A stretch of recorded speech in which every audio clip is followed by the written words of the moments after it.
हाँ स्टूडेंट्स, जैसा कि आप लोग जानते हैं कोविड-19 की दूसरी लहर बहुत तेज़ी से प्रसारित हो रही है। ठीक है, सब में फैल रही है, कई लोग इससे प्रभावित हो रहे हैं, बीमार हो रहे हैं। लॉकडाउन जैसी स्थिति बन गई है, कई जगह पे स्कूल कॉलेज बंद कर दिए गए हैं, कोचिंग भी बंद हो रही हैं लगभग। ठीक है, तो स्कूल कॉलेज और कोचिंग के बंद होने से आपकी पढ़ाई बंद नहीं होनी चाहिए, इस बात का बिल्कुल अच्छे से आप लोग ख्याल रखिए। खास करके जो बच्चे अभी 12th में पहुँचे हैं उनको मैं बताना चाहूँगा कि आपने 11th में भी देखा किस तरीके से स्कूल और कोचिंग ये सब इफ़ेक्टेड रहे, जिसकी वजह से आपकी स्टडी भी थोड़ा बहुत इफ़ेक्टेड हुई है। ठीक है, बट 12th क्लास में कोई बहाना ना बनाएं। 12th क्लास में कोई भी अदर एक्सक्यूज चलने वाला नहीं है। अगर आप चाहते हैं कि जीवन में कुछ बेहतर करना चाहते हैं तो आपको 12th क्लास की पढ़ाई बहुत सीरियसली करनी है। तो जहाँ पे भी स्कूल कोचिंग ये सब बंद हो रहे हैं वहाँ पे आप लोग ऑनलाइन प्लेटफॉर्म पे अच्छे से पढ़ाई कीजिए। ठीक है, कई लोग स्कूल और कोचिंग के द्वारा चलाई गई ऑनलाइन कोचिंगों को मजबूरी समझते हैं कि मजबूरी में ये पढ़ाई करनी है ऑनलाइन, वरना हमें तो ऑफलाइन में ही समझ में आता है।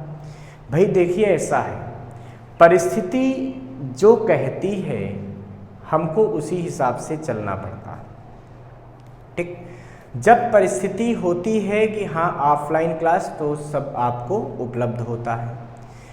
इस समय जो परिस्थिति बनती जा रही है उसमें ऑनलाइन क्लास ही विकल्प बचता है। तो अब ये मत समझे कि ऑनलाइन क्लास मजबूरी है।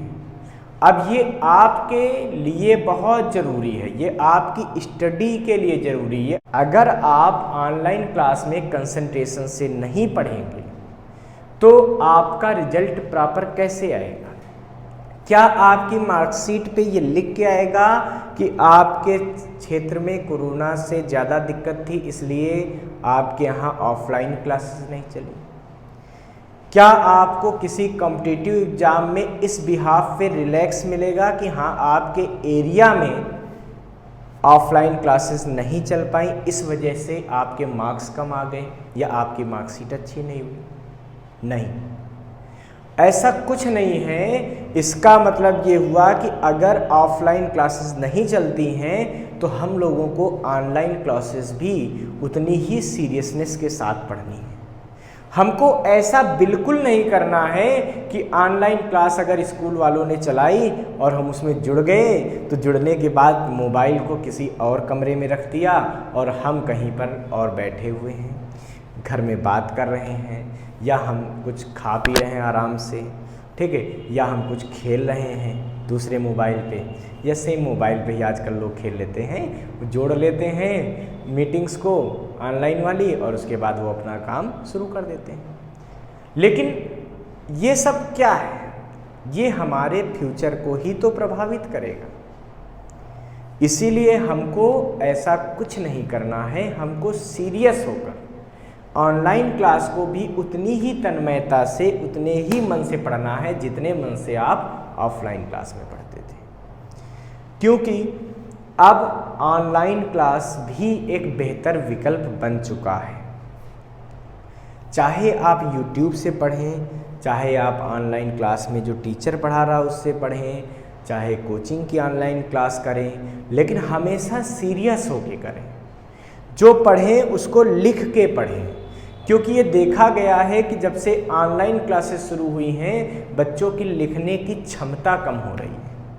बच्चे लिख के प्रैक्टिस नहीं करते, वो बस ऐसे ही वीडियो देख लेते हैं, उसका स्क्रीनशॉट ले लेते हैं और वो स्क्रीनशॉट गैलरी में पड़े रहते हैं और कुछ दिनों के बाद हमारी मेमोरी फुल हो जाती है और मेमोरी फुल हो जाने के बाद फिर से हम वो स्क्रीनशॉट सारे डिलीट कर देते हैं। मतलब जो भी सब्जेक्ट का कंटेंट था वो ख़त्म हो गया। इसीलिए लिखने की आदत डालिए, जो भी पढ़िए उसको लिख के पढ़िए। हमारी भारतीय परीक्षा प्रणाली तो लिखना मांगती है। अगर आप लिखेंगे तो मार्क्स मिलेगा, नहीं लिखेंगे तो नहीं मिलेगा। और बेहतर तरीके से लिखना तभी आता है जब लिखने की बार बार प्रैक्टिस की जाए, बार बार किसी चीज़ को लिख के देखा जाए, उसको समझा जाए। ठीक है, इसका मतलब ये हुआ कि हम जो कुछ भी पढ़ रहे हैं वो हम लोगों को लिख लिख के पढ़ना है, उसकी प्रैक्टिस करनी है, प्रॉपर नोट्स बनाने हैं और अपनी पढ़ाई पे कोरोना का कोई असर नहीं होने देना। Thank you.